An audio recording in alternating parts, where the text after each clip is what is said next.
I returned home early from the conference, eager to surprise my wife. But as I opened the door, I heard whispers. Creeping up the stairs, I peeked into our bedroom and saw Vincent, our high school principal, in a passionate embrace with my wife, Cecilia. My world shattered. I backed away, my mind swirling with rage and betrayal. I knew I had to act, but how? Rachel, Vincent's wife, soon discovered their affair too. Her fury was unmatched, promising to ruin their lives. "When I'm done, the whole town will know what a pathetic cuckold you are," she spat. The confrontation at my house reached a boiling point. Rachel attacked Cecilia, and Vincent had to intervene. My heart pounded as I watched the chaos unfold. This wasn't just infidelity. It was a storm of deceit, revenge, and shattered trust. And I was caught in the eye of it. Rachel Madison, the prison guard, entered the infirmary and closed the door behind him. Rachel smiled at him, and he looked away shyly. Rachel knew he liked her a bit. Most of the guards did. There weren't many attractive women working at the Western Correctional Center. He cleared his throat. "I have a patient here for you," he said. Then his face turned worried. "He's new and has a reputation as a gangster. Do you want me to stay with him while you check him?" he asked eagerly. Rachel smiled again. "Thank you, but that's not necessary. I know how to handle people like him." "As you say, Nurse Madison," he said, and walked away. A minute later, he returned with a Hispanic man in prison clothes holding a folder.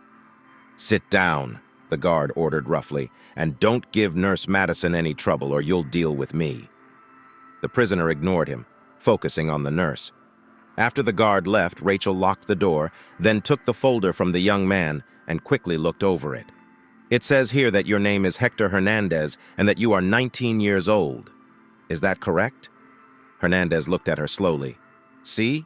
Beauty?" Rachel ignored his glare. "I'm Nurse Madison, and I'll be checking your health while you're at West Central." She began asking him questions about his medical history. Hernandez mumbled his answers, more interested in the nurse's figure than her questions. "It says here you have juvenile diabetes and take insulin every day. Is that correct, Hector?" When he nodded, she continued, "Okay, let's get on with it." She walked to the small refrigerator and returned with a syringe. "Please lift your shirt so I can reach your waist. See Corson, or I can take it off so you can see my whole chest." "That's not necessary," she said, and quickly injected him with insulin, disposing of the needle. She turned and crossed her arms, her face stern. "Mr. Hernandez, you will have to change your attitude if you want to get along here in West Central. I am not your lover. I am a registered nurse. You will address me as Nurse Madison and show me respect. Understood?" He smiled cheekily.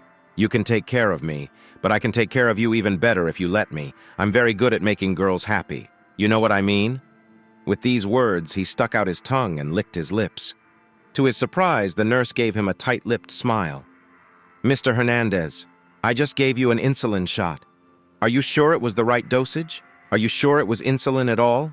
The smile disappeared from Hector's lips. "What happens the next time you have a headache and want an aspirin?" Rachel continued. "What if it's time for a flu shot? What if I don't get all the air out of the syringe? Do you know what happens when a big bubble of air gets into the heart?" The prisoner's expression darkened, and he took a step back from Rachel. Now the nurse was leaning towards him, her face angry and something else he couldn't understand. "I can ruin your life so quickly and in so many ways that you won't be able to imagine. So unless you want to become just another sad story about a prisoner who died here, I suggest you treat me with complete respect. Do you understand?" The young man did not look at her. "Si, señora," he said in English. She demanded, "Yes, yes." "What?" she insisted. He looked at her in confusion, then lowered his head in realization. "Yes, ma'am. Yes, Nurse Madison." A triumphant smile lit up her face. "Well, Mr. Hernandez, now why don't you ask the guard to escort you back to your cell so I can do my paperwork?" When the guard came to pick up the prisoner, he stopped to ask, "Is everything okay, Nurse Madison?" She smiled sweetly at him. "Oh, yes. He was a real gentleman. He did everything I wanted. They always do." Tom Maddox heard a noise outside his cubicle and tensed as Harry Williams rushed inside. Tom hated the noise, he hated the interruptions, and he hated Harry, who was everything Tom was not. While Tom was quiet and thoughtful, Harry was an extrovert, like a bull in a china shop. Tom was a team player seeking consensus, but Harry was a natural leader others followed instinctively. Worst of all, while Harry's career seemed to be on the rise, Tom feared his own had stalled. As Harry talked about the latest office gossip, Tom felt under siege, but there was no way to get the big talker out of his office without being rude, which Tom really didn't want to do at that moment. Harry reached over the table and picked up a framed photo of Cecily and Tom from their wedding. "Is this your wife?" Harry asked. "She's beautiful." "You really outdid yourself by marrying her," he added. Tom quickly grabbed the frame back from Harry and said, "Give it back." Harry, surprised by Tom's reaction, stepped back and left the room, mumbling about the meeting. Tom sat back down, holding the wedding photo tightly. He felt embarrassed about his outburst, and worse, a wave of jealousy.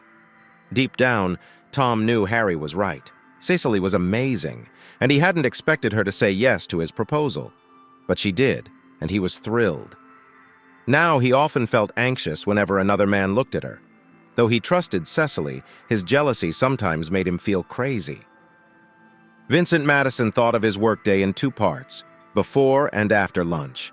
In the morning, he walked around John F. Kennedy High School, greeting students, visiting classrooms, patrolling hallways, and even helping in the cafeteria. In the afternoon, he worked in his office, checking mail, doing paperwork, meeting with parents, and having conferences with teachers or students as needed. He'd been following this routine since he started at the school, and it worked well for him and the others. His performance was so good that there were rumors he might get a higher position in educational administration soon. On Friday afternoon, just before spring break, he stepped out from behind his large desk and peeked through the doorway. He saw his secretary, Mary, at her desk. "What's left on our schedule today?" he asked. Mary looked at her desk calendar, refusing to use the computer for this. "The rest of the day is pretty free. You only have a meeting with Mrs. Maddox, whom you asked to see before she went home," she said. "Great," Vincent replied. "If you want to leave a bit early to start your spring break, that's fine with me." "Thank you, Mr. Madison. I think I will. I want to work in my garden," Mary said. Cecilia Maddox loved teaching 6th grade. Her students were getting closer to adolescence, but were still full of enthusiasm and eager to learn. They hadn't yet developed the typical teenage moodiness, and they always tried to make their teacher happy. Sure, here's a simplified version of the text. She noticed that some girls were growing up faster than others, and some boys were beginning to notice this. She had already sent notes home asking parents for bras for their daughters, and had to talk to one student privately about sitting more modestly in a skirt. The boys in her class were still behind the girls, especially when it came to emotional growth. Cecilia liked to watch how the students' attitudes toward each other changed throughout the year. She was confident that many boys would invite girls to the spring dance and not just hang around the walls. As she hurried down the hallway to Principal Madison's office, she felt a bit nervous, thinking that 6th graders weren't the only ones dealing with new and surprising emotions. When she arrived at the principal's office, she saw that Mr. Madison's secretary was already gone. She heard him call her in and saw him motioning for her to enter. "Close the door, please, Mrs. Maddox," he said. When she turned around after shutting the door, he was standing very close to her. Then, he wrapped his arms around her and pulled her into a tight hug, kissing her passionately. After a few moments, his kisses moved from her face to her ear, neck, and shoulder. She suddenly realized she was breathing hard. He finally pulled back and said, "God, Cecilia, I thought this day would never end." Then, he kissed her again, and she felt herself losing control. Panicking, she pushed him away. "No! Vince, stop! We can't do this here! There are still people in the building. Also, we'll be at an educational conference together all next week." Reluctantly, he let her go and stepped back. Sitting on the edge of his desk, he said, "You're right, but it doesn't make it any easier. I've been thinking about you since last time." She blushed. "I can't stop thinking about you either." As he moved closer, she quickly added, "But we need to be patient. If anyone sees or hears anything, you know what it means. And what if it gets to Tom or Rachel?" His face twisted at the mention of their spouses. "Oh, God. Don't talk about it. It would be terrible." He shook his head, then looked determined. Okay, I may be nice now, but you're really in trouble when I get to you at the hotel for the conference. Cecilia felt excited but forced herself to stay calm. Now go home to your wife and be extra nice to her so she doesn't suspect anything, she told him. Then she smiled playfully. Here's something for you so you don't forget me while you're with her. She walked over and kissed him again, and this time it was clear there was more than just attraction. When Vince walked into the living room on Saturday night, he noticed his wife looking out the window with her arms crossed. "What's happened?" he asked, but she didn't answer. He walked up to her and asked, "Is everything okay, Rachel?" "No," she answered with tears in her voice. "What happened?" he asked with concern. She turned to him and he saw her eyes were red and puffy. "It's my sister," she said in a trembling voice. "She just called me. She's having a relapse." Vince sighed and took his wife to the couch to calm her down. Rachel's sister had dropped out of college when their parents divorced, spiraling into depression, drugs, and alcohol. Rachel and Vince had tried to send her to rehab, but she never completed any programs. It seemed her parents' divorce had broken something in her that couldn't be fixed. For years, she had been living on the streets. "What does she want this time?" he asked. "Money?" "Of course," Rachel said, lowering her head. "You can't send her money," he said quickly. "You know what the doctor said." "I know we shouldn't encourage her, but it breaks my heart to hear her pain. I wish I could help her." Vince hugged his wife. "Of course, but nothing will help until she admits she has a problem and wants to do something about it." Rachel suddenly raised her head, her eyes filled with fear. "You know what's worse? I'm afraid what's wrong with Megan is inside me too, just waiting to come out." "No, Rachel, don't think like that. You're not like her. She has a mental illness. You don't. You're strong and capable. Remember that?" Rachel just sat there, crying quietly into her hands. Vince was desperate to find something to distract her. "Listen, why don't we go somewhere for dinner? The weather is nice. Maybe we can find a place with a terrace." Rachel quickly shook her head. "I'm not hungry, Vince. I think I'll just lie down. Will you take care of your own dinner?" As she left the room, Vince shook his head in disappointment. He felt sorry for Megan, but he believed nothing could be done for her.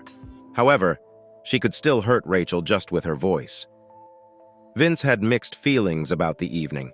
He had planned to comfort Rachel before leaving for an educational congress tomorrow, but he knew she would likely stay in bed until morning, and when she got up, she would be depressed. The good news for him was that he wouldn't feel so guilty pretending she was Cece. The bad news was that his session with Cece that day had really turned him on, and he wanted some relief. Damn, time to call Megan, he thought as he pulled out his cell phone to order takeout. "I really wish you wouldn't go to this convention," Tom said as Cece brushed her teeth. "A whole week will pass, and you won't know anyone there." A shiver of fear ran down her spine, and she quickly rinsed her mouth to speak. "We've talked about this, honey," she said soothingly. "It's a great chance for me to meet people and learn about other school systems. It will be good for my career." "I know," he whined, "but a whole week." She adopted a mock-irritated tone. "You travel all the time for work, honey." "Yes, but it's not the same, and I'll be lonely while you're gone." Cece knew Tom was jealous of the men she might meet at the convention. He won't have to worry about being charmed by someone else, she thought. But she knew how to calm his jealousy. In a soft voice, she asked, "Will you miss me while I'm gone, baby?" When he nodded, she slowly lifted her nightgown, standing before him in just her panties. "Will you miss this, baby?" They made love, and by the time she got back into bed, he was almost asleep with a smile on his face. Mission accomplished, she thought as she turned off the light. When Cece woke up on Sunday morning, she saw it was only 5:30 a.m. She wanted to sleep more but was too excited. So she went downstairs to make breakfast. She ate hers and kept Tom's warm. Her plan was to wait for him to have breakfast and pack her bags early. She had bought something special that she didn't want Tom to see. The smell of bacon brought Tom to the kitchen just as Cece finished her meal. "You're up early," he said. "You must be really excited about the convention." Cece hoped he wouldn't start complaining again. She smiled and hugged him. "I don't know why I woke up so early, baby." She gave him a knowing smile. "Maybe it was that big vitamin injection you gave me last night." Tom liked her answer, and his mood improved as Cece served him breakfast. She sat with him for a moment, finishing her coffee, then she stood up. "While I'm up, I might as well take a shower," she said casually, heading towards the stairs, trying not to rush. Once in the bedroom, she quickly packed her bags, hiding her special purchase at the bottom of her makeup bag. After packing, she chose a simple outfit to wear to the convention. She wore plain underwear, thinking it would ease Tom's worries. She finished packing, showered, and dried herself thoroughly, wanting to be clean for Vince. When she came out of the bathroom, she found Tom going through her suitcase. "What are you doing?" she asked sharply, though she knew the answer. Tom looked embarrassed. "I just wanted to make sure you didn't forget anything, that's all." The lie was obvious. Cece mentally praised herself for hiding her surprise, but didn't want Tom to get away with snooping. "Tom, sometimes I don't know what to think of you. I've been packing since I was a teenager. I know how to do it. Now, if you'll stop messing with my things and give me some privacy, I'll get dressed." Embarrassed, Tom quickly left the room. Cece had to cover her mouth to keep from laughing. Serves him right, she thought. On the day she was leaving, Tom tried once more to change her mind. "I really wish you wouldn't go, Cece," he said, walking with her to the car. "We've been through this," she told him firmly. "Now kiss me and let me go." He did so reluctantly. She got behind the wheel, rolled down the window, and wagged her finger at him. "Behave while I'm gone, Tom. No wild parties or women, okay?" He smiled weakly. "You too, darling. Stay out of trouble." She laughed. "Don't worry. It'll just be a bunch of teachers like me." With that, she drove away as Tom waved goodbye. Once his image disappeared from her mirror, Cece took out her phone. She didn't like texting while driving, but Tom didn't give her a chance to message Vince. Carefully, she typed a message to Vince with her thumb, keeping an eye on the road. "I'm on my way. Can't wait to see you. Already excited." She hoped it was clear and pressed send, then turned off her phone. The last thing she wanted was for Tom to call her every 15 minutes during the trip. When his phone beeped with a message, Tom smiled, thinking it was the last one from Cecilia. It was from her, but when he read it, he was confused. "What does this mean?" he thought. "Why does she say she can't wait to see me when she just left?" The last sentence made him gasp. Is she trying to flirt through messages? He was surprised. The message was so strange that he wondered if someone else had sent it to him by mistake. But the phone clearly showed it was from Cecilia. Then it hit him. Could she have accidentally sent this message to him instead of someone else? But she only knows Vince Madison at the conference. Wait, Maddox is right before Madison, he realized in horror. What if Cecilia's message was meant for Madison? She's going to spend a whole week with him, he thought, imagining scenes between Cecilia and Vince. Stop, he told himself. You're jumping to conclusions. There must be a logical explanation. Cecilia wouldn't be so careless. Maybe it's a joke or an error from the phone company. He decided to call Cecilia and ask. He quickly dialed her number but got a message saying she was unavailable. He left a voicemail asking her to call back right away but didn't mention the message. I don't want to accuse her of cheating if it's just a mistake. She's already mad at me for going through her suitcase. For the rest of the day, Tom tried to call his wife but kept getting the same message. By evening, it was clear Cecilia wasn't going to turn on her phone, which only made him more paranoid. Finally, he decided to hire a detective. If I don't hear from her by tomorrow morning, I'll have no choice. I can't go on like this. Vince had been waiting for hours for Cecilia to arrive. He didn't know exactly when she would get there, and not hearing from her made him impatient. He paced the hotel lobby, looking at the doors every time they opened. It's silly to worry so much. I should go back to my room and watch TV or something, he thought, pacing again. It's even sillier to risk being seen and raising suspicion. If anyone finds out about my affair with one of my teachers, my career is over. But he couldn't leave. He wanted to see Cecilia as soon as she arrived. The truth was, he was madly in love with her. He thought about her all day, and every time he saw her, he felt a thrill he couldn't resist. He knew it was crazy to be with her in his office, but they couldn't control themselves. Instead of satisfying his desire, it only made him want her more. Suddenly, he saw her coming through the hotel doors and had to remind himself not to run to her. After a casual talk about her trip, he offered to carry her luggage to her room. In the elevator, with other people around, they kept their distance. One person got off on the same floor, so they acted normally until Vince opened her room door and brought in her suitcases. As soon as the door closed, he dropped everything, picked her up, and kissed her like it was his last day. Cecilia was just as eager. She hugged him tightly, trying to get as close as possible. After a few minutes, he pulled away to start undressing her. "Stop, stop," she said in panic.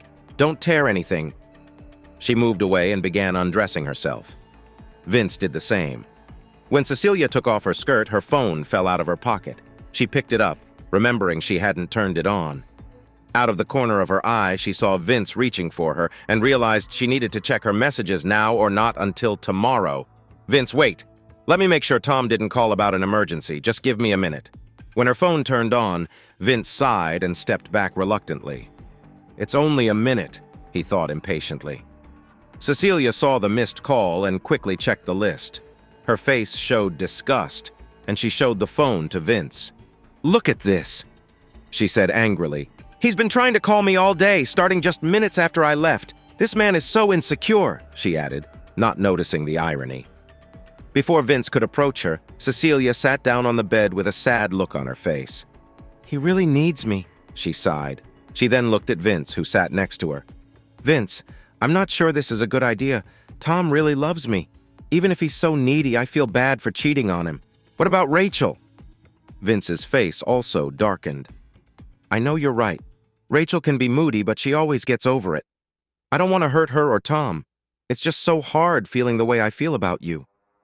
"I know, and I feel the same about you, but that doesn't make it right. We're hurting them." "I think we need to stop before we cause more damage," she said sadly. Vince looked at her. "I suppose that's best if you really mean it, Cecilia." She smiled slightly. "Thank you for understanding, Vince. You are special." She reached out and gently stroked his cheek. He took her hand, kissed it, and looking into her eyes, said softly, "Oh, Cecilia." Then he suddenly pulled her towards him and kissed her passionately. Cecilia gasped and fell onto the bed, weak with emotion. A second later, Vince was on top of her, and she hugged him tightly. Take me," she gasped. He quickly removed her underwear. At that moment, her phone rang. "No!" cried Cecilia. "Not now!" Vince quickly turned off the phone and returned to her. Cecilia hugged him tightly with her arms and legs.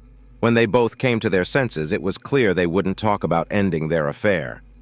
On Monday, Tom was late for work because he didn't want to make a phone call where someone could hear him.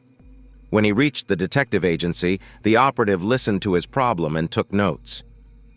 "Is she at a teacher's conference? That's not a problem for us," the woman said. "But it may take a day or two to give you the results. We already have 3 other cases at the same conference." Knowing he wasn't the only suspicious spouse at the conference didn't comfort Tom. When he finished the call, he sat back in his chair. The decision was made. It was a relief to finally know what was going on with Cecilia, but Tom knew the truth would bring pain, shame, and ridicule. Already he felt a wave of anger inside him. Cecilia didn't call Tom on Monday or Tuesday, which was both a relief and a pain. Now that he had hired a detective, he didn't want to talk to her until he knew the truth. But when she traveled without him, she usually called every evening. Her silence now only made him more anxious. "If I don't hear something soon," he thought, "I'm going to go crazy." Late Wednesday evening, Tom received a call from an unknown number. He quickly walked into an empty conference room and closed the door. He suspected it was the woman from the detective agency. "Sorry it took us so long to get back to you," she said. "But as I mentioned, we have a lot to do." Her voice changed. "I am very sorry to inform you that we have confirmed your suspicions about your wife. We installed a small camera in her hotel room. We have photographic evidence. I've sent the file to your email." She paused, but Tom stayed silent. "Mr. Maddox, would you like us to continue surveillance or provide any other service?" she asked quietly. "No, thank you," he said. "That's all I need. Just send me the bill." The woman cleared her throat and then asked, "Mr. Maddox, what are your plans now?" "I don't know," Tom replied.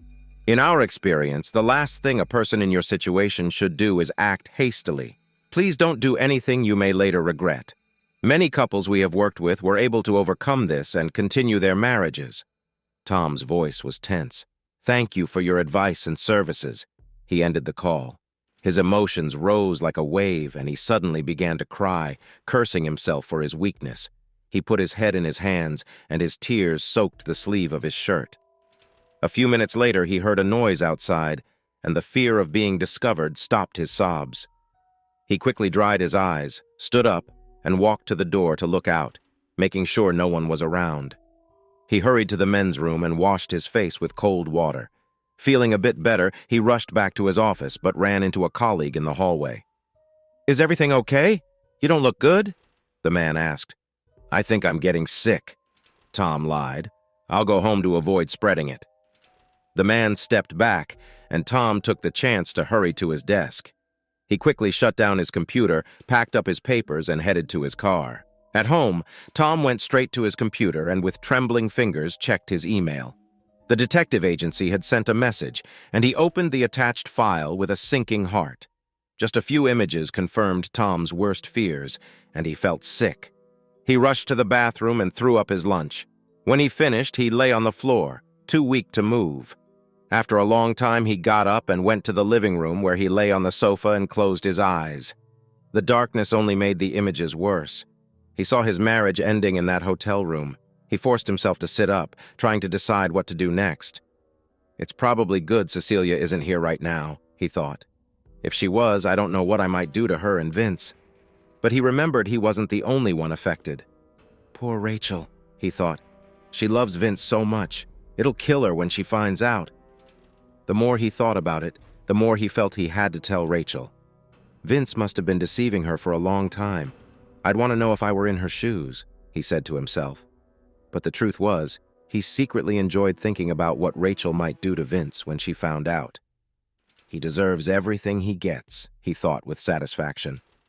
Quickly, Tom printed out the photos. When he finished, he found the Madison's phone number and called. He expected Rachel to still be at work, so he was surprised when she answered. He told her he needed to talk to her about something important. She hesitated but agreed to meet him. When he arrived, Rachel met him at the door and invited him inside. "You've intrigued me, Tom. What's so important that it needs to be said in person?" she asked. Now face to face with Rachel, Tom began to doubt his decision. They had dined together several times, but he didn't know her well and had no idea how she would react. He took a deep breath. "Rachel, I don't know how to make this easier, so I'll just say it. My wife and your husband are having an affair." Rachel's eyes widened, but she didn't react further. Thinking she didn't believe him, Tom showed her the photos. "I hired a detective to follow them at the conference," he explained. Suddenly, Rachel started screaming, "No, no, this can't be! Oh God, my life is over!" She collapsed on the floor, sobbing hysterically. Tom was shocked. He never expected such a reaction. "Rachel, Rachel," he said worriedly, kneeling beside her. "It's okay. We'll figure it out." "There's nothing to figure out," she sobbed. "I'm a dead woman." "No, don't say that," Tom tried to comfort her. "We'll find a way out." "You don't understand," she cried. "When I was growing up, my father cheated on my mother. He ran away with another woman. My mother loved him so much it destroyed her. She found his gun and shot herself." "Oh God, I didn't know. I'm so sorry, Rachel," Tom said, feeling terrible for making her relive that pain. "You don't understand, Tom. Mom's death drove my sister Megan crazy. She ran away and started living on the streets, doing anything to survive. She's been in and out of rehab and psychiatric hospitals ever since." Rachel's voice steadied for a moment, but then rose again. "And now the same thing will happen to me. I'll end up like Megan." "Oh, Rachel, that's terrible, but just because your sister had it so bad doesn't mean the same thing will happen to you." "I'll help you," Tom said. "It's all your fault," Rachel screamed. "Me? But I didn't do anything," Tom protested. "That's right. You didn't do anything. If you had kept your wife in line, none of this would have happened." "Wait a minute, Rachel. Cece's not like that." "Are you defending her?" Rachel asked incredulously. "Yes, I mean, no, You are pathetic," Rachel shouted. "Everyone at your job is laughing at you behind your back. By the time I'm done, the whole town will know what a pathetic fool you are. You won't dare show your face. You'll wish you were dead." Her anger struck Tom deeply, and he recoiled as if she had hit him. "You're crazy! It's not my fault! Your husband started all this!" he shouted in defense. She laughed so hard that Tom got scared. "Oh my God, she's really crazy," he thought. Who knows what she might do? He grabbed the photos and stepped back, then turned and ran to his car. As he drove away, he thought he could still hear Rachel laughing. At home, Tom was deeply shaken by Rachel's reaction. I knew she'd be upset, but I never thought she'd snap like that. What if she knows someone from my office? If she spreads rumors, I'll never be able to work there again. He imagined how his coworker Harry would react. He'll never let me forget this, Tom thought. I have to do something. But what? He decided to try contacting Cece and Vince to get them back as soon as possible. She's his wife. It's his job to deal with her. And if she goes crazy on him, well, he deserves it. He picked up his phone and dialed Cece's number again, only to receive a message that the number was out of service. He left an angry voicemail. Cece, you and Vince better come home right now if you don't want more problems. I have pictures of you two, and so does Rachel. Call me back and let me know you got this message, you cheating liar. When he finished, he went to the bar, grabbed a whiskey, and returned to the couch, drinking from the bottle. His thoughts kept returning to his meeting with Rachel. The more he thought about it, the more afraid he was of what she might do. And I didn't do anything, he thought miserably. The next morning, with a huge hangover, he decided to call work and say he was sick. But then he worried someone might have overheard him in the conference room. I have to go to work to show everyone I'm okay, he thought. After a shower and a breakfast of mostly aspirin, he managed to get to work. He was relieved to find that no one treated him differently, but that relief was overshadowed by Cece's failure to call back. He wished he had Vince's number but didn't want to call Rachel to get it. He considered calling the conference office but didn't want to risk starting rumors. Feeling cornered, he returned home that evening to find his house in disarray. There were pillows on the floor, clothes scattered, and he tripped over a bottle of whiskey. He even left the kitchen door unlocked. I must have still been a little drunk, he thought sadly. He started to clean but stopped to call Cece again. When it went to voicemail, he hung up angrily. She's clearly ignoring me, he thought. Well, it doesn't matter if she comes home now or stays with him for the rest of the conference. Either way, I'll call the lawyer tomorrow. Cece was almost embarrassed. It's a good thing I don't know anyone here at the conference, she thought. The way I was hanging on Vince, anyone would know something was going on. Many noticed the obvious chemistry between them, and several people commented on what a cute couple they made. Cece felt a mix of anxiety and excitement as she clung to her lover's hand. I wish we didn't have to go home at the end of the week, she whispered to him several times. On Thursday night, a major textbook company held a dinner dance for the members, and Cece and Vince enjoyed it, dancing until they were too tired to continue. Then they returned to their table for more cocktails. By the time the event was over, they were both quite drunk, and even more in love when they returned to Cece's room. But when Vince reached out to her, Cece clumsily dodged his hands. Wait, Vince, she said, breathless. I saved something special for you. Let me change. While he lay on the bed, she went into the bathroom with her cosmetic bag. She had saved a special negligee set from Victoria's Secret for this moment. The top was transparent black with red decorations on the chest, and the panties were a sheer black lace thong. She thought about taking off her heels, but decided to keep them on because they made her calves look beautiful. As she finished, she noticed her purse had tipped over and her cell phone had fallen out. When she picked it up, she was shocked to see it was turned off. Oh my God, she thought. It's been off this whole time. I was having so much fun that I didn't even notice. She quickly turned on the phone and felt a wave of guilt when she saw all the missed calls from Tom. I better check in case it's an emergency. When she heard his last message, she screamed. Are you okay, Cece? Vince asked worriedly. Cece opened the bathroom door and silently handed Vince her phone so he could hear the message. Vince's eyes widened. Oh no, he exclaimed. We're in big trouble. Cece fell on the bed and started crying. I never thought he would find out, she sobbed. We need to get home now, Vince. He pulled her close. I think you're right, but we'll have to wait until morning. We've had too much to drink.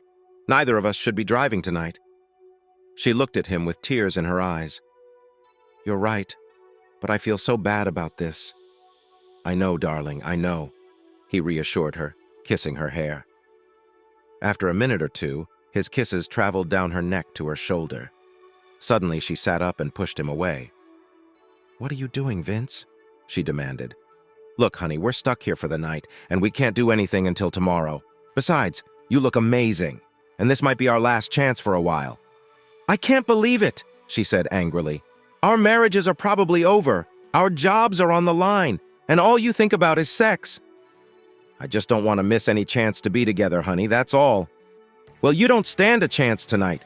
I'm sleeping in the other bed, and don't you dare sneak up on me in the middle of the night." The mood in the room turned cold.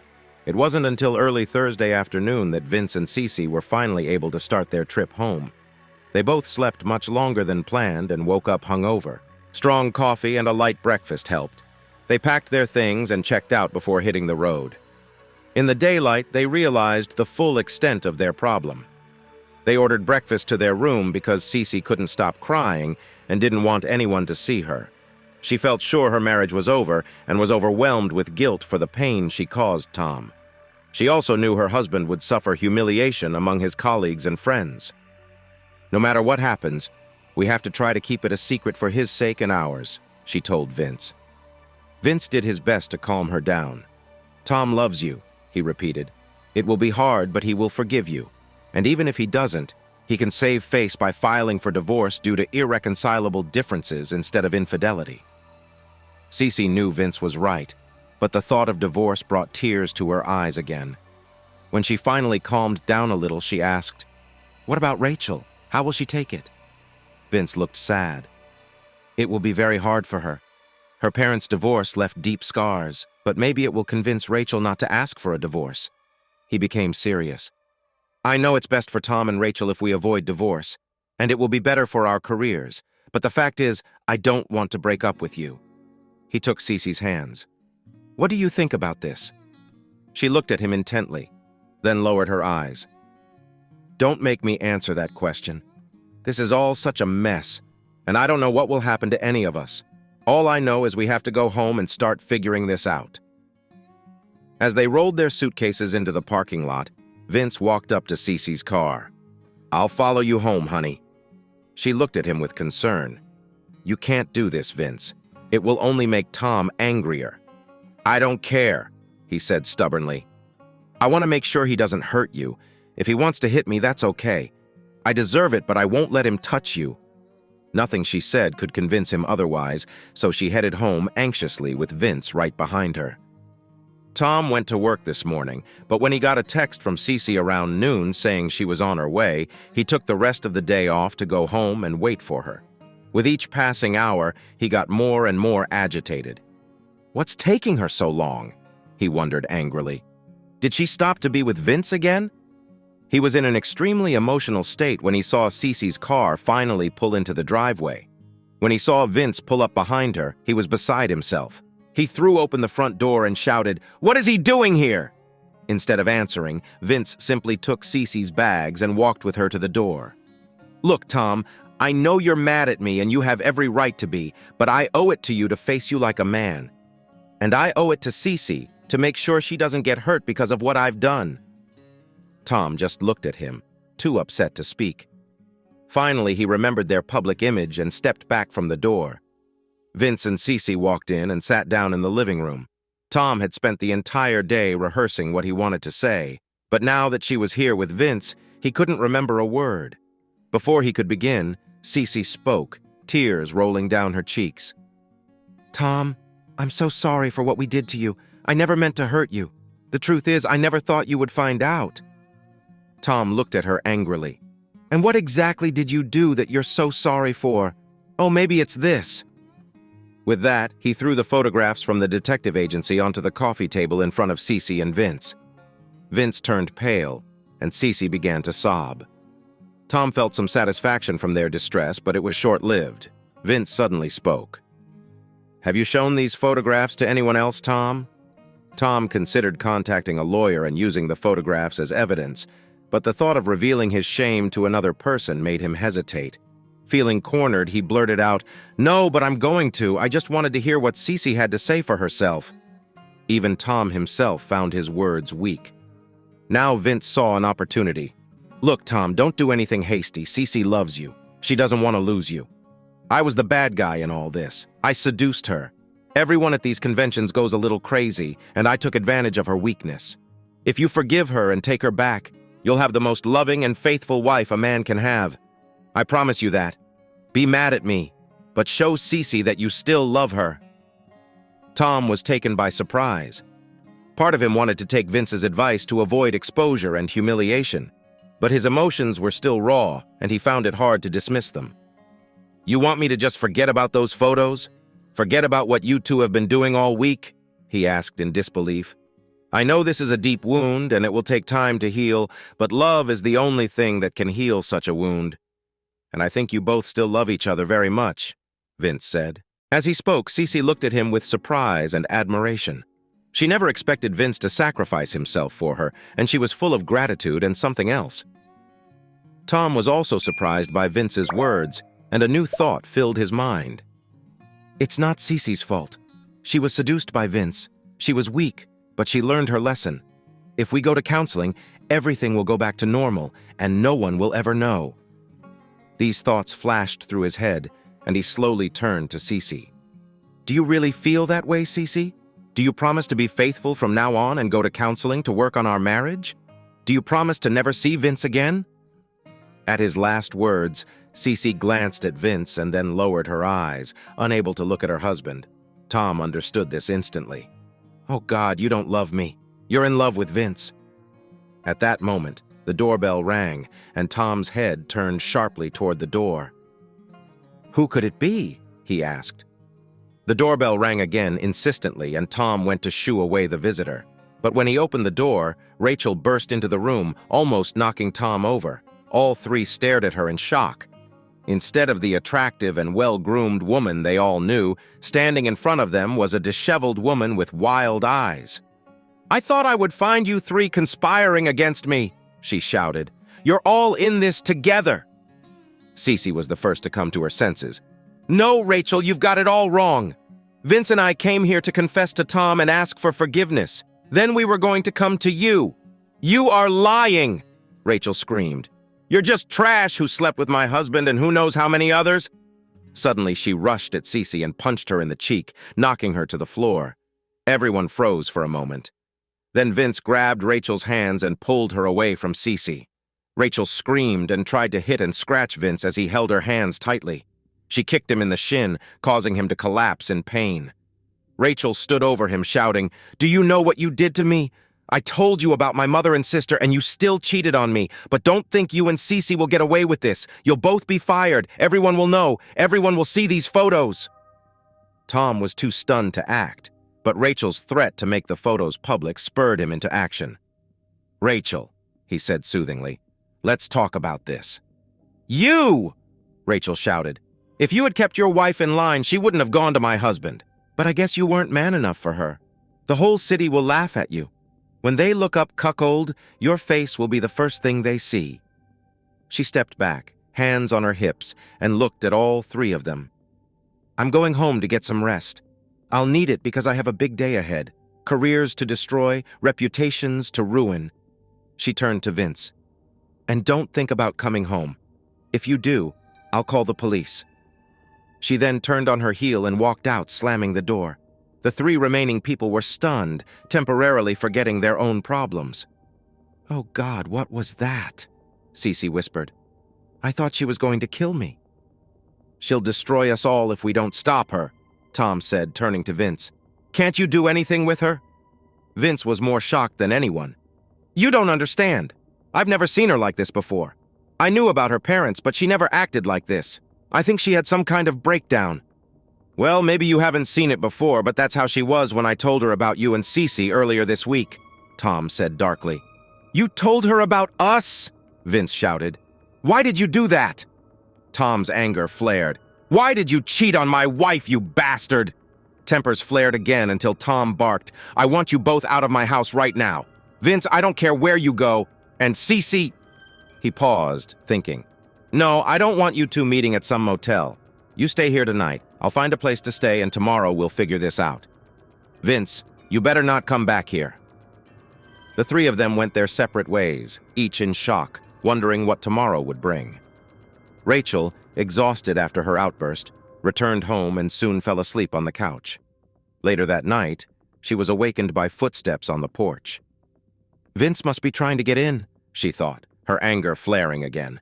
She hurried to the front door and opened it. The last thing she saw was the barrel of a gun pointed at her. "Oh," she said, before a bullet killed her. She didn't feel the next 3 bullets. Detectives Harry Bridgewater and Tess Mosley arrived at the scene. The rookie patrolman felt nauseous seeing Rachel Madison's body but recovered by the time the lab team arrived. He saw a man and woman arguing across the street and asked his sergeant, "Who are they?" The sergeant laughed. "They're Detectives Bridgewater and Mosley. We call them the odd couple." Why the odd couple? They argue like an old married couple, but they're not married. They just fight at crime scenes, but they're a good team and have solved many cases. Harry and Tess walked onto the porch. "Sergeant, it's early for this call," Harry said. "What do we have here?" The sergeant took out his notepad. According to the driver's license, the victim is a 36-year-old woman named Rachel Madison. She was killed around 2 a.m. by a bullet to the brain. But to make sure, the gunman shot her 3 more times, twice in the chest and once in the pelvic area. The detectives exchanged glances. "Crime of passion," Tess muttered. "The lab guys didn't find any fingerprints or other obvious evidence, but they want to double-check everything just to be sure," said the sergeant. "Is anything missing, like money or valuables?" Harry asked. "If this is a crime of passion, then nothing is likely missing," Tess interrupted, earning a displeased look from Harry. "Maybe, but you always have to ask," he said, rolling his eyes. The sergeant suppressed a laugh. "No, the contents of her wallet were dumped on the couch, but nothing was missing. We found a couple $100 in her wallet." "Did anyone hear or see anything?" Harry continued. "The neighbor who called the police said he heard a noise but thought it was kids setting off fireworks." "Where was Mr. Madison?" Tess asked. Harry turned to her, annoyed. "I was just about to ask that," he said. She ignored him and raised her eyebrows at the sergeant. "He was nowhere to be found. Judging by the state of the house, he hasn't been here for a few days. Maybe he went on a business trip or something." "Check her cell phone," Harry said. "His number is probably there."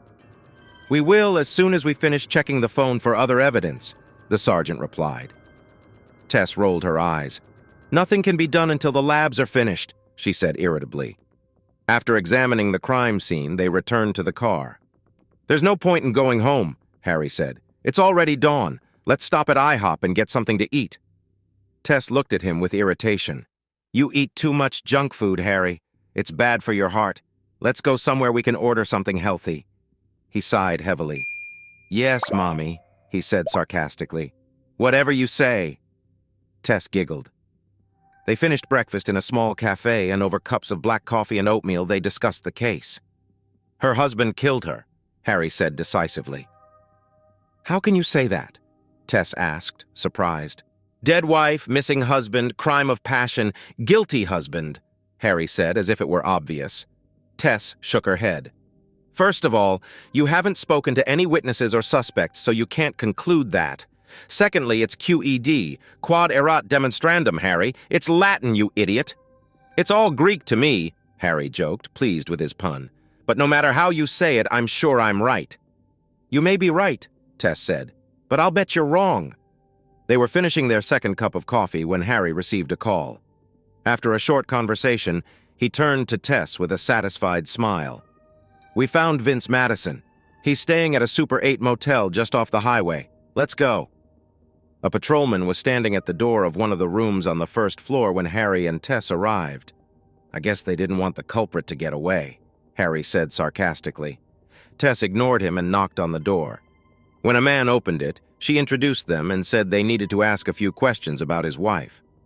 Inside, the 2 detectives took their places, with Harry asking questions and Tess watching. Over the years, they had learned that she had a better understanding of suspects than Harry. "Mr. Madison, where were you from, midnight until morning?" Harry asked. "I was here," Vince said defensively. "I had dinner and then checked in here between 8 and 9 p.m. The waitress at the front desk can confirm that. I watched a little TV and went to bed. I slept until your officer woke me up." Harry made a note. "Did anyone see you after you checked into the motel? Can anyone confirm you were here all night?" Vince shook his head, annoyed. "If you're asking if I was with someone, the answer is no. I was alone all night. And you didn't go outside after you checked in? I told you I didn't go out, detective. So why did you spend the night in a motel instead of at home with your wife? Tess noticed how worried Vince was. Well, to tell you the truth, Rachel and I had a little fight and I thought it would be best to walk away and let her cool off. I was going to come back today and try to work things out. Of course. What were you fighting about? We didn't fight. We had a disagreement. About what? I had to go to an educational conference in the capital. Rachel wanted me to come back early, and when I couldn't, she got a little upset. Did you hit her? What? No, of course not. Did she hit you? Tess noticed he hesitated for a split second. No, it was an argument, not a fight. So let me get this straight. You returned from a conference yesterday, and when you got home, you and your wife argued. Vince was clearly uncomfortable. No, not really. One of the teachers from our school, Mrs. Maddox, was also at the conference, and I followed her home to make sure she got there safely. Tom and Cece Maddox are our friends, so I stopped by for a minute. So you spoke briefly with the Maddoxes before you went home and had an argument with your wife, correct? No. Rachel actually went to Tom and Cece's house, and the argument happened there. It was pretty awkward. So after the argument, you went out to dinner and then checked into a motel? Right, exactly, Vince said, relieved. Okay, just 2 final questions for now. How would you characterize your marriage to Mrs. Madison? Vince fidgeted in his chair. We had our ups and downs, but overall it was a normal marriage. Harry nodded. Do you have a weapon, Mr. Madison? No, Vince said sharply. Okay, said Harry. That's all for now. But don't leave town without letting us know. We may have more questions. With these words, he and Tess stood up and headed toward the exit. Oh, and sorry for your loss, Mr. Madison. Vince nodded. Harry started the engine and pulled out of the motel parking lot. He lied like clockwork, he said smugly. I don't think he was lying, but he wasn't telling us everything, Tess said. He was definitely trying to hide something. Yeah, like he shot his wife, Harry chuckled. I can already imagine that dinner. Tess ignored him. Let's stop for some more coffee, and then we'll see if Mr. and Mrs. Maddox are home. As soon as the police left, Vince grabbed his cell phone and called Cece. When she heard his voice, she immediately exclaimed, "Oh, Vince, I just heard the news about Rachel." He interrupted her. Look, I can't talk about this right now. The police were just here and asked a bunch of questions. They know Rachel came to your house yesterday, and I told them we had an argument, but that's it. They're probably on their way to talk to you and Tom. If you don't want everything about us to come out, you better persuade Tom to come home and cooperate. He heard the panic in Cece's voice. How can I do this? Tom hates me. He doesn't care if I lose my job or not. I know, Cece, but the last thing he wants is for everyone to laugh at him and call him a cuckold. He has as much to lose as we do. Play on that. He heard her take a deep breath. I'll try, Vince, but I can't promise anything. Just do the best you can, he said desperately. Vince, Cece asked uncertainly, did you kill Rachel? No, Vince exploded. Of course not. I could never do that. I thought so, but she was so cruel to you that I just wondered. Put that thought out of your head and focus on convincing Tom to play by our rules. Remember, he has as much at stake as we do. Harry and Tess. When Harry and Tess knocked on the Maddox's door, Tom and Cece greeted them. After exchanging pleasantries, Harry opened his notebook. I understand you were friends with the Madisons.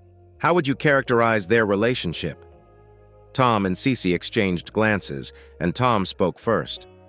Pretty normal, I'd say. They had their differences, like most married couples, but nothing out of the ordinary. I heard they had quite a heated argument at your house yesterday afternoon. Did you see that argument?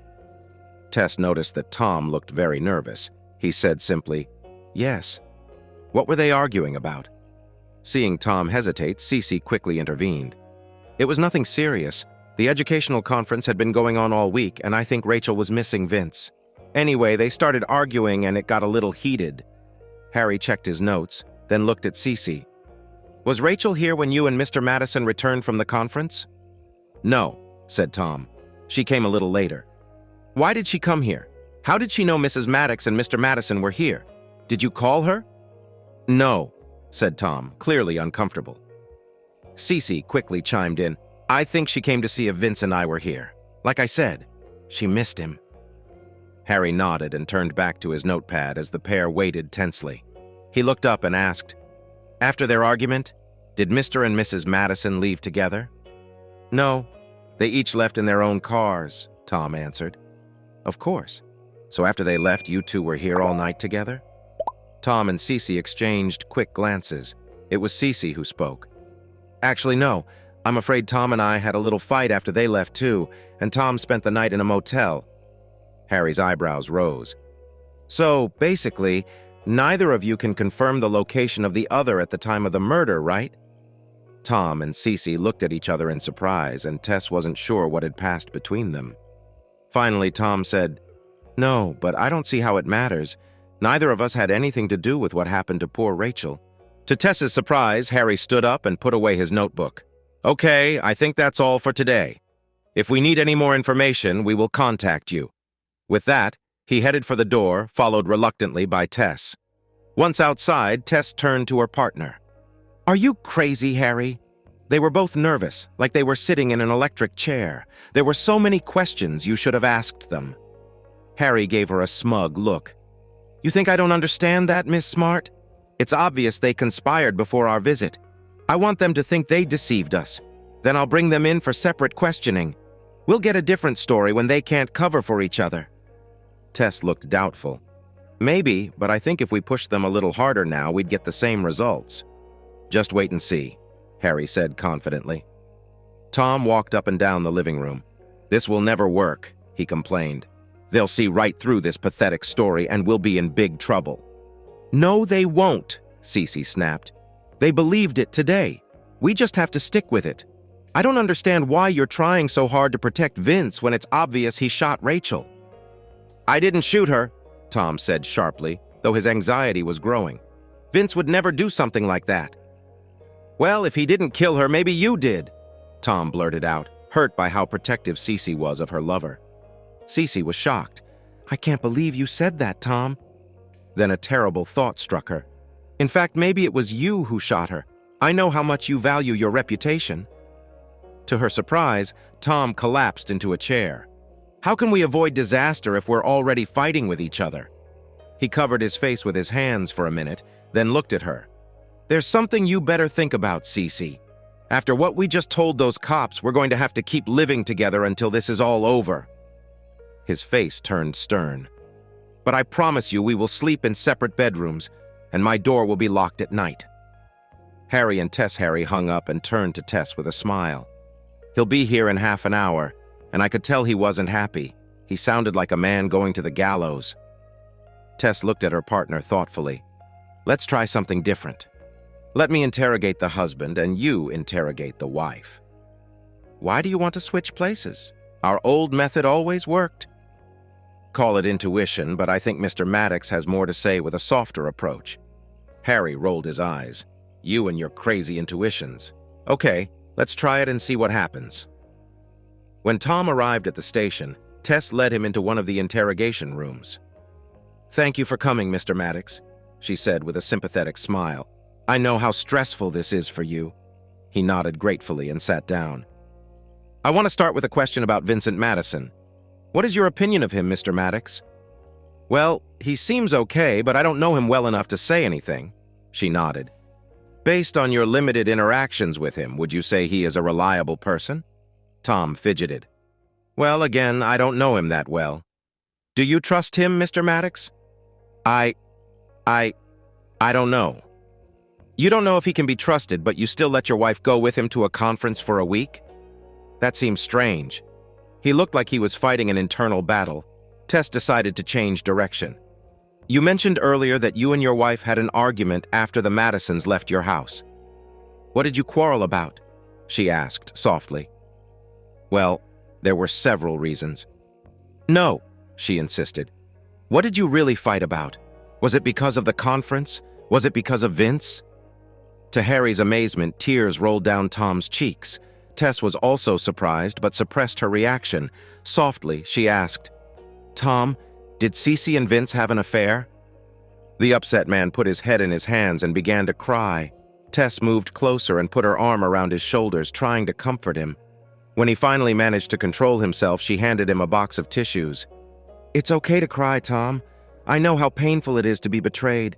Why don't you tell me about it? It will make you feel better to talk." He looked at her with reddened eyes. "Can we keep this a secret, Detective?" he asked anxiously. "It would kill me if people who know me found out about this." She nodded sympathetically. "We will try to avoid unnecessary disclosure." With those words, Tom tearfully told the whole story of how he discovered Cece's affair, the private investigator's report, the disturbing meeting with Rachel, and the showdown in the Maddox living room. When he finished, he looked exhausted but still concerned. "You have to keep this a secret. If the people who know me, the people I work with, find out, they will make my life hell. My reputation will be destroyed. I'll have to leave the city." His excessive concern for his reputation seemed strange to Tess. She tried to find out more. "I know what you mean, Tom. People can be so cruel." "You don't know the half of it," he said bitterly. "Some of the guys I work with are like wild animals. As soon as they smell blood, they won't stop until there's nothing left of you." It seemed to Tess that his good name was more important to him than his wife's betrayal. After Tom left, Harry entered the interrogation room with a strange look on his face. "How did you know this guy's wife was cheating?" he demanded. "I was shocked when you said that, and almost lost it when it came together like a bad poker hand." She smiled smugly. "You see, my guess turned out to be correct. A little compassion and a little inspiration was all it took. You think you're so smart, but you're missing one thing. You could have revealed what was really going on, but all you did was give us another suspect." "Wait a minute," Tess objected. "You're not serious." "Think about it," he said. "This guy is willing to do anything to save his reputation, and he just told you how Rachel threatened to ruin it. Sounds like a pretty strong motive." "Son of a bitch," Tess swore. Cecily. When Tom returned home, Cecily looked at him with anger. "You told them everything, didn't you?" she accused. He didn't look at her. "They already knew. It didn't matter what I said. The only good news is that the female detective promised they would keep everything as secret as possible." Cecily shook her head. "Idiot. As secret as possible means they can do whatever they want." She ran into the bedroom and locked the door behind her. Taking her cell phone, she quickly called Vince. When he answered, she quickly said, "The police know everything. They detained Tom at the station and he spilled everything. If the school board finds out, you and I will be in big trouble." Before Vince could respond, Cecily saw another call coming in. "Damn, now the police are calling me. I need to answer." Vince, Harry, and Tess watched as Harry escorted Cecily Maddox into the interrogation room. Tess noticed the stern expression on Harry's face. "Mrs. Maddox, your husband's account of what happened last week is very different from what you told us at home." Cecily looked at him with pleading eyes. "Detective Bridgewater, my marriage is in a very delicate state right now. Of course, you understand why I didn't want to air our dirty laundry in public." Harry ignored her plea for sympathy. "I know how your husband feels about the week you spent with Mr. Madison," he said. "But I would like to hear more about Mrs. Madison's reaction. It seems to me that something more than an ordinary marital quarrel happened in your living room." Cecily shuddered. "God, it was terrible. I've never seen Rachel like this. I've never seen anyone like this. She was wild, frantic, almost out of her mind." "What did she tell you?" Tess asked. "She called me very dirty names. Maybe I deserved them," Cecily said with shame. "Did she give you this bruise that you're trying to hide with makeup?" Harry asked, pointing to Cecily's cheek. Cecily's eyes flashed with anger. "She attacked me. She attacked me without warning and knocked me down. I was so angry that I wanted to kill her." She gasped and froze, realizing what she had said. "She threatened you, didn't she?" Harry pushed. "Yes," Cecily admitted reluctantly. "She said she would ruin both me and Vince, that we would never work in education again." "What did you think of her threats?" he asked. "Was she serious?" "You should have seen her, Detective. She would have destroyed the three of us on the spot if she could." In a quiet voice, Harry asked, "Do you have a gun, Mrs. Maddox?" "Yes, I do," she admitted miserably. Then she looked at him pleadingly. "But it was only for protection. My father gave it to me many years ago." Harry continued even more quietly. "Did you kill Rachel Madison, Cecily?" The woman's face became distorted and she began to cry. No, I didn't kill her. I could never do something like that. Do you still have the gun, Mrs. Maddox? He asked. Of course, she said. I keep it in my nightstand. We'd like to escort you home and pick it up to see if it's been recently used, just to be sure. Okay, she said resignedly. Tess quickly joined Harry in the car as they followed Cecily. Tess nodded at him with a small smile on her face. Well, Harry, you managed to break through her armor. Of course, you also provided us with a third suspect. Harry rolled his eyes. Tom was stunned when he heard the key in the front door. As he walked into the hallway, he saw Cecily enter, followed by 2 detectives. Now what? He thought with alarm. But Cecily ignored him and led the detectives into the bedroom with Tom following. Cecily pointed to her nightstand and said, It's there. The male detective quickly said, Don't touch it, let me... He put on a latex glove and carefully opened the nightstand drawer. He then turned around with an accusing look on his face. It's not here. Cecily almost pushed him aside as she hurried over to the nightstand. She turned sharply to Tom. Did you take my gun? She demanded. No, what are you talking about? I never touch your things, Tom replied. Cecily turned back to the detectives. I know it was right here, she said, sounding desperate. It must have been stolen. The detectives began asking Cecily many questions about the type of gun, when it was last used, and when she last saw it. While they were doing this, Tom went into the office. They think Cecily killed Rachel, he said to himself in amazement. Harry and Tess was washing the dishes when the doorbell rang. She went to let Harry in. You're late, she said. Yeah, sorry about that. I was catching up on paperwork. I ate a sandwich at the table. She went to the kitchen and returned with 2 bottles of beer, handing one to Harry. She sipped hers as she sat down on the sofa. What do you think about this crazy business? She asked. Harry took a long sip and shook his head. I still think the husband did it, but I'm not as sure as I was before. He rubbed his eyes. That woman, Rachel, must have been something special. Tess nodded. Yes, I understand what you mean. You couldn't blame her for being upset with her husband and Cecily, but the way she acted was too much. She definitely had problems. Okay, let's try to figure it out. We have 3 suspects, so let's take them one at a time. Harry raised his index finger. Her husband's motive is obvious. Rachel would probably ruin him in a divorce. And if she caused a scandal on the school board, Vince would be fired instantly. He had a strong incentive to stop that. He added a second finger. Similarly, Cecily Maddox was in the same boat. Her career was just as vulnerable as Vince's, and she might have another motive. Tess added, If I'm not mistaken, she's in love with Vince. If I'm right, she might feel a desire to protect not only herself, but also her lover. And she had a gun and knew how to use it. Harry added, Isn't it strange that it disappeared just in time? Whoever killed Rachel had more on their mind than just self-preservation. Rachel was shot several times, including once in the pelvis. In my opinion, this indicates a crime of passion. Tess nodded. Yes, but both Vince and Cecily had reasons to hate Rachel with rage after she hit Cecily and kicked Vince. Both were probably feeling pretty vindictive. Harry raised a third finger. That leaves us with Tom Maddox. Poor husband. In some strange way, I think he might have had a stronger motive than the other 2. I have never seen a person so worried about what others think of him. Rachel made it clear she planned to humiliate him as much as possible. Yes, Tess agreed. Listening to him during the interrogation, it seemed he was ready to do anything to save face. Harry finished his beer and looked at Tess with a sly expression. Do you know what the most dangerous animal in the world is? He asked. She looked at him questioningly. What? It's the one that is backed into a corner. You never know what it's going to do. Tess nodded. The problem is that I think Rachel had all 3 of them cornered at the same time. We still don't know which of them attacked her. They sat in silence for several minutes. Then Tess took off her shoes and stretched out on the sofa. Be a good guy and massage my feet, Harry. He sighed theatrically and walked over to take her legs in his hands. As he began to massage them, Tess purred. It feels so good, Harry. You have no idea. After a few minutes, he stopped. That's enough. She looked at him angrily. Your arms haven't fallen off yet. He snorted and continued the massage.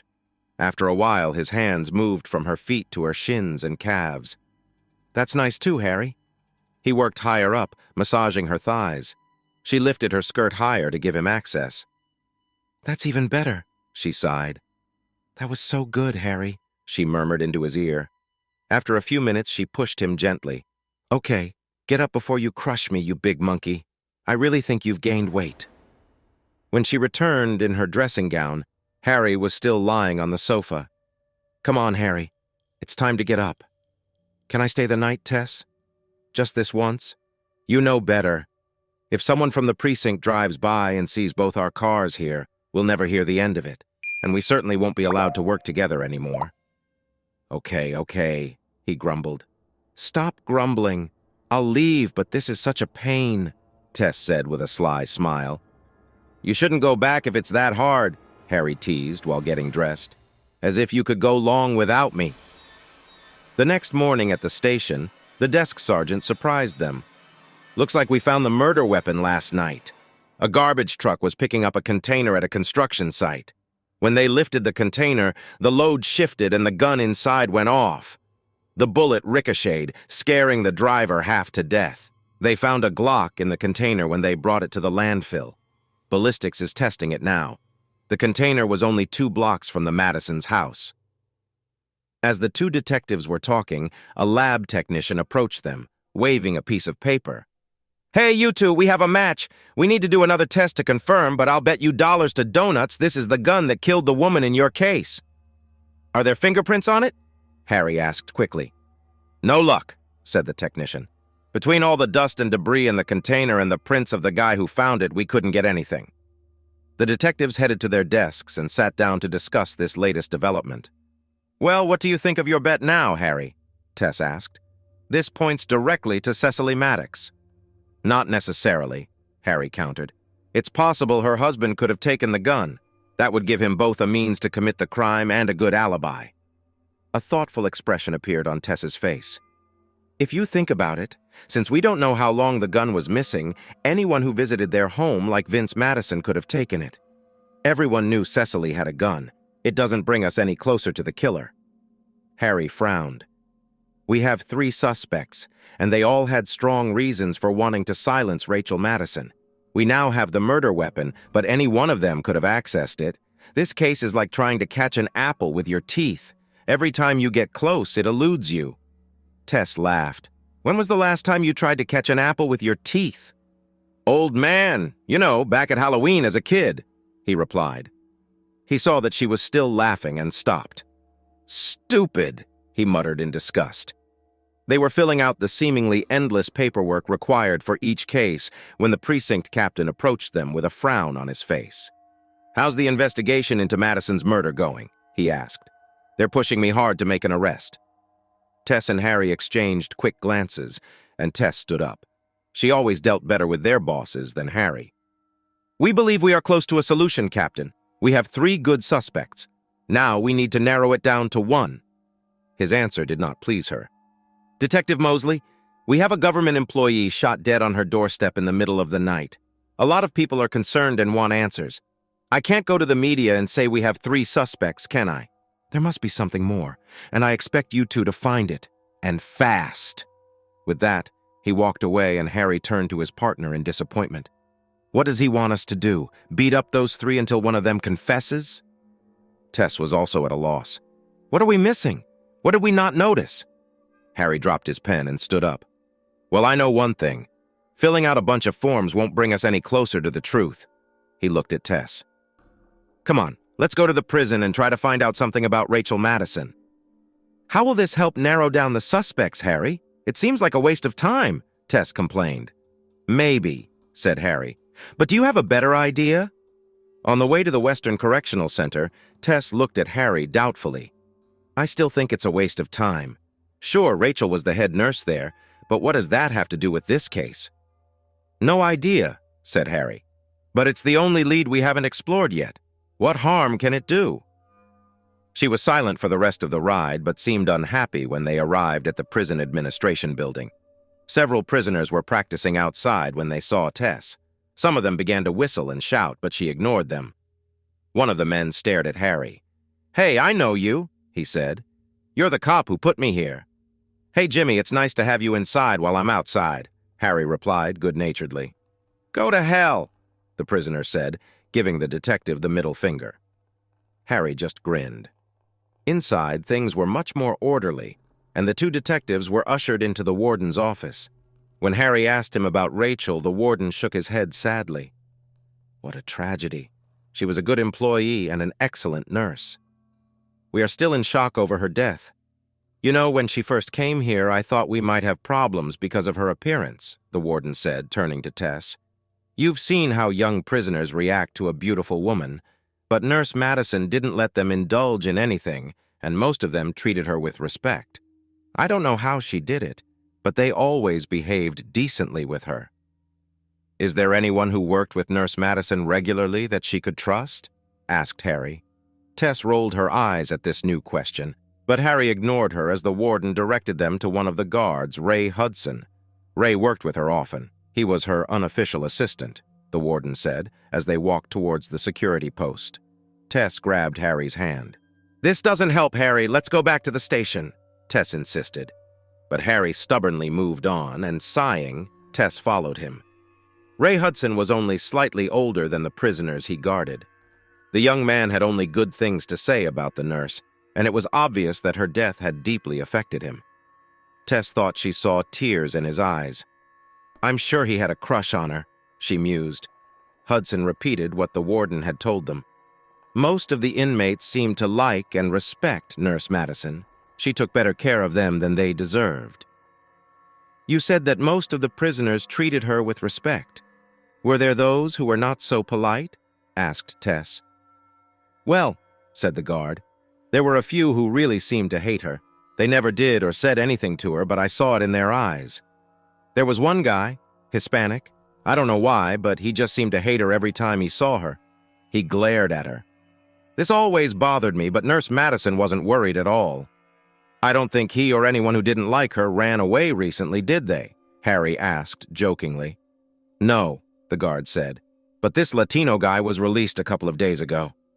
Harry glanced quickly at Tess and then asked, "Do you remember the prisoner's name?" "Of course, his name was Hector Hernandez," Hudson replied. While Harry started the car, Tess called the probation office to find out which officer was assigned to Hector Hernandez. After a few minutes, Tess hung up and looked at Harry. "Very interesting. Hector did not register with his probation officer after his release. Technically, he's already violating the conditions of his release." "Great," Harry said with disappointment. "So how do we find him?" "Well, for starters, I have his mother's address. Let's go there." When they knocked on the door at the address, an older woman answered. The years had clearly not been kind to her, so much so that Tess wasn't sure if it was his mother or grandmother. "Mrs. Hernandez, we are the police. We'd like to talk to Hector." To their surprise, the woman burst into tears. "I knew he was in trouble again. He's hiding in the basement and doesn't come out. He just lies there and moans that he's dying." Harry and Tess exchanged glances. Tess asked, "Can we come in, Mrs. Hernandez? We just want to talk to him." She looked at the two detectives hopelessly, then shrugged and invited them inside. "You can try. I can't do anything with him. Just don't hurt him," she begged. "He's my youngest, mi niño." She showed them a door leading to the basement. Harry looked at Tess and placed his hand on his gun. Tess nodded and did the same.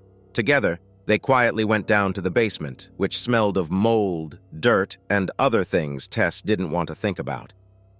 A faint light shone through the dirty basement windows, and in the semi-darkness, they made out a figure curled up on a cot. "Hector!" Harry called. "Hector Hernandez! It's the police. We just want to talk to you." Frightened, Hector tried to jump out of bed, but when he saw the detectives, he groaned and fell back down. Realizing that he would not resist, Tess quickly approached him and checked to see if he had a weapon. Finding nothing, she glanced at Harry and pointed questioningly at the handcuffs, but he shook his head. "What happened, Hector?" "What's wrong?" Harry asked in an almost friendly voice. The young man looked up and they saw tears running down his cheeks. "She killed me. She injected me with poison and said she wouldn't give me the antidote unless I did what she wanted. You don't understand, I had to do it. And then she lied to me. There was no antidote. Now I'm gonna die," he said pitifully. I don't understand, Hector. What did she make you do? Harry asked, frowning. Hector looked at them. She made me kill her, he said, and began to cry. The guard at the prison told us you hated her, Tess said. Is that why you shot her? No, Hector groaned. She made me do terrible things, things that no man should do. I hated her for it, but I didn't want to kill her. I just wanted to get away from there, get away from her. But she wouldn't let me leave, and now she's killed me, Hector cried. They took him to the police station and interrogated him for a long time. He was offered a lawyer, but he refused. I'm going to die anyway. What's the point? After a while, Tess came out and went straight to the captain. That's the wildest thing I've ever heard, she told him. According to Hector, Rachel Madison controlled the prisoners with threats and rewards. She offered illegal substances to some and threatened to kill others through medical manipulation. The captain looked puzzled. According to Hector, her favorite tactic was to threaten to inject them with poison during vaccinations or other procedures, Tess explained. In Hector's case, he needed daily insulin injections. She told him she could give him a lethal dose any time if he didn't cooperate. On the day Hector was released, after giving him an injection, she told him it contained a slow-acting poison that would kill him in a week. She said if he did what she wanted, she'd give him the antidote. What she wanted was for him to kill her. The captain asked in disbelief, why did she need this? Tess shook her head. We can only guess. Judging by her husband's words, Rachel had a very difficult childhood. When her father ran away with another woman, Rachel's mother committed suicide, and her sister became mentally ill. When Rachel learned her husband was going to leave her for Cecily Maddox, she feared she would go crazy too. She chose death over madness. So Hector came to her house, and when she opened the door, he shot her. He then searched her purse for the antidote but didn't find it. So he fired the remaining bullets into her body out of frustration. The captain still didn't believe it. But if she wanted to die, why didn't she just kill herself? Why this elaborate scheme to make Hector do it? Harry and I think she wanted revenge on the 3 people she thought were responsible. If she killed herself, it would be written off as a tragedy. Any accusations against Vince, Cecily, and Tom would probably be dismissed as the delusions of a deeply depressed woman. But by arranging it this way, she created a situation in which all 3 of them looked guilty. She believed the murder investigation would turn into a circus that would destroy them all. The captain looked at her thoughtfully. I understand what you're saying, but I don't think there's any way a jury will believe it. It sounds too crazy, and the only proof you have is the ramblings of a convicted person. And by the way, where is Hector now? Tess shook her head in disgust. The doctor is examining him now. It's really sad, Captain. As far as the doctor can tell, there's nothing wrong with him. He believes there was no poison at all. I think this was her last revenge on the boy. The captain looked at her sternly. Incredible. Well, that's too bad. But unless you find something else, the prosecutor is going to charge this guy with first-degree murder. But Captain, she began, but he waved his hand, cutting her off. When Tess returned to her desk, Harry had just come back from the interrogation room. She walked over and stood in front of him with her arms crossed. What? He asked. Don't just sit there. Let's go. We're not letting this boy be hanged for what this crazy woman did to him, she said angrily. So, where are we going? He asked, confused.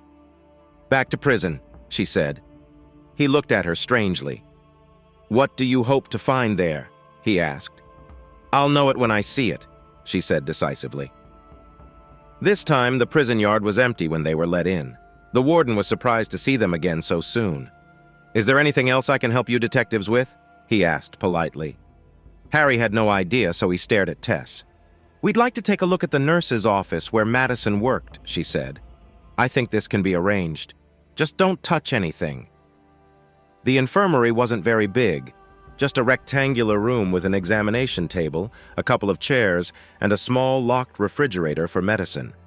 There was a nurse's desk in the corner, and on the wall behind it hung a medicine cabinet with a mirror. There was a file cabinet in the other corner next to a door that probably led to a storage room. Both cabinets and the pantry were also locked. Should I call someone to open these? Harry asked, pointing to the locks. Tess shook her head. She wouldn't leave anything there. That's the first place someone would look. Instead, she opened the desk and quickly flipped through its contents. Then she knelt down and carefully felt for hidden drawers or false bottoms. When that didn't work, she stood up, turned to the medicine cabinet, and opened it. She noticed several over-the-counter medications, some Band-Aids, and interestingly, some cosmetics. Tess looked at the latter with curiosity. Quite provocative, she assessed. I would have thought she'd go for a more sophisticated look. She closed the medicine cabinet and looked around. Then, she walked around the room, pressing her fingers on the walls. Frustrated, she turned to Harry, who was watching her with a slight grin. Suddenly, her eyes lit up. When you're looking for drugs or other illegal substances in someone's house, Harry, where do you look first? He looked puzzled, but gave her the expected answer. You look in the bedroom first. Criminals usually like to keep their stash close by. Exactly, Tess said with a small smile. She walked over to the medicine cabinet, grabbed both sides of it, and began to pull. Hey, what are you doing? Harry exclaimed in alarm. Don't ruin the place! Tess ignored him and pulled again. The entire medicine cabinet slid out from the wall, revealing a shallow niche behind it. Tess looked inside. Oh my God, Harry, she whispered. Come look at this. Inside was a range of illegal substances and paraphernalia neatly arranged on shallow shelves. She pointed to a rectangular metal box mounted on the back wall of the niche. What is this? Asked Harry. Tess carefully removed the box and opened the lid to reveal a tablet computer. If I'm not mistaken, she said excitedly, this is Rachel Madison's diary. The two detectives sat down at the table eagerly. Tess turned on the tablet, and when it loaded, they saw folder after folder, each labeled with a different date. Curious, Tess opened one of the earliest ones and clicked on the file inside. They were stunned when Rachel's face suddenly filled the screen. They saw a nurse talking about her work and her patients. Nothing remarkable. Tess paused the playback and moved to a later date. This time, Rachel appeared again, but her demeanor had changed and her tone was angry. I will not tolerate such insolence from these boys, she said. They'll have to show me a little respect. Then a strange smile appeared on her face. And I think I know how to get them to do what I want. Tess tried another file, and this time Rachel seemed to be making a verbal note to herself. Joe was very happy when I gave him the drugs today. It's a shame I can't be a fly on the wall in his cell tonight to see what happens. She giggled. Tess was about to try another file, but Harry stopped her. Find a more recent one, he demanded. When she clicked on one of the files dated this year, a completely different video appeared. The tablet must have been set up on a table and pointed at the examination table. A young man was lying face down on the table, bent at the waist, his legs dangling to the floor. When the figure raised its head, both detectives gasped. His face was made up to look like a girl with bright red lips, dark eyeshadow, and powdered cheeks. Suddenly, Rachel Madison walked into the frame. She was wearing a leather harness that left her chest exposed. But what really caught Tess's attention was the large sex toy attached to her belt. Moving closer, she reached out to caress the young man's bare backside. He twitched noticeably. Come on, you know you want it, she said seductively. No, please don't, Nurse Madison. Please don't force me to do this. I'll be good. I'll do anything, the man begged, and Harry gasped. This is the voice of Hector Hernandez. Rachel's voice turned icy. If you don't stand still and cooperate, Hector, you know what will happen. Your next insulin shot will be your last. I promise. The frightened boy fell limply onto the examination table. I can't watch this, Harry said, suddenly stopping the video. Tess also had a sick look on her face, but she continued to check the files. I'm looking for the one from last week, she told Harry. He nodded and watched. It's last Monday, Tess exclaimed, and when she clicked on the file, they saw a living room. It looks like the Madison house, Harry whispered. They expected to see Rachel, but they were both stunned when she suddenly appeared in the frame. Her face was wild, her eyes darting in different directions. She started screaming at the camera, and Tess hurried to turn down the volume. The woman was furious, almost insane. I knew something like this would happen to me. Just like it happened to my mother and Megan. That son of a bitch is going to leave me. Oh God, I can't be like Megan. I can't stand it. I'm going to kill myself before I let that happen. But I can't let that loving husband and that bitch Cecily Maddox get away with it. They must be punished for their sins, just like Cecily's useless husband should have stopped them before anything happened. I know I'm going crazy. I feel like my mind is slipping away. I won't live like this. I can't. But I think there's a way to pay them back before I'm done. They will suffer for my murder. I can use the Hernandez boy to help me. I know he hates me. He will be happy to kill me. And if I do everything right, the blame will fall on these three. Then they will suffer. I will make Hector suffer too. He deserves it. The file suddenly ended, and the shocked Tess quickly opened the last one. Surprisingly, Rachel seemed calmer this time. All is ready. You should have seen the hatred on Hector's face this morning. I thought he would kill me on the spot, but I warned him that if he did this, he would never find the antidote. And he gave up again, like always. Now all we have to do is wait. A strange expression appeared on her face. I gave him Cecily's gun. It was easy to steal. That stupid husband didn't even lock the side door of the house when he left for work yesterday. Now all the details are in place. All that remains is to wait for Cecily and Vince to return. They'll probably go to Cecily's house first. I'll go there and wait for them. Then everything will be almost ready. Suddenly, a distressed expression appeared on Rachel's face, and her voice changed. Mom, I will see you soon. I don't know exactly when, I don't want to know. But then it will all be over and we will never be apart again. I miss you so much, Mom. I've missed you for so long. The detectives had to wait for the crime scene team to finish at the infirmary before they could leave. On the way home, they were both silent most of the way. Finally, Harry looked at his partner. You know, the most ironic thing about all of this is that Rachel was deathly afraid all her life that she would go crazy like her sister Megan. But the truth is that she was already mad. She just didn't know it. 2 weeks later, Tess was just finishing her makeup when the doorbell rang. When she opened the door, Harry stood there in his best suit and holding a bouquet of flowers. "Oh, how sweet, Harry," Tess exclaimed. "You didn't have to do that." "Never say that Harry Bridgewater doesn't pay his debts," he said grandly. "I owe you dinner and it's going to be good." "Actually," she said, "I feel a little guilty about it. If you hadn't gotten me into that jail, we would never have solved this case." "Maybe not," said Harry. "But if you hadn't found that hidden compartment behind the mirror, no one would have believed us anyway. Now stop talking and let's go before we lose our place." Harry had made reservations at the best restaurant he could afford, and the two detectives enjoyed a delicious dinner accompanied by good wine. They chatted a little about the gossip at the station, but then Tess's face turned serious. "I wanted to tell you Cecily Maddox called me. She wanted to make sure she was allowed to leave the city." Harry looked at her curiously. "Where is she going?" "She's going to her parents to start her life again. She resigned from her teaching position here, and she and Tom are getting a divorce." "Is Vince going with her?" he asked. "No. After everything they caused, she said she felt too guilty to stay with him. She told me he also quit and is moving out west to start over. The full story about him and Cecily never came out, but there was enough speculation that he decided it was best to leave before he was asked to." "So what will happen to Tom now?"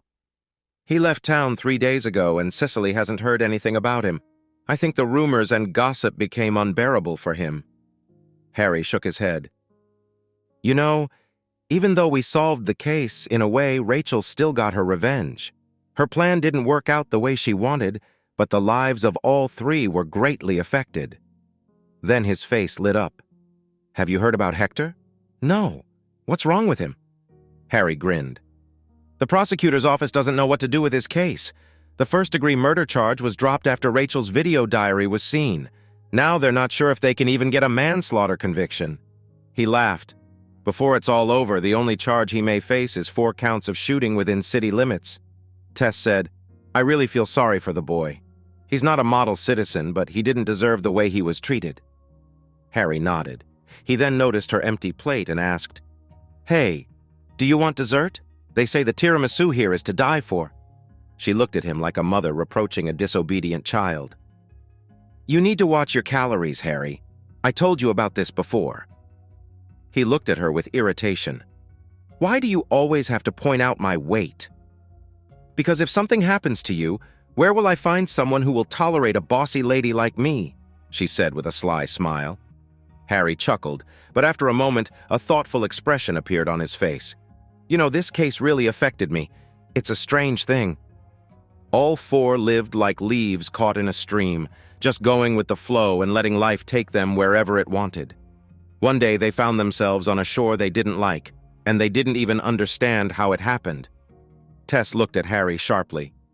"You're not usually such a philosopher, Harry. Everything okay?" she asked. "You don't agree with me?" he responded.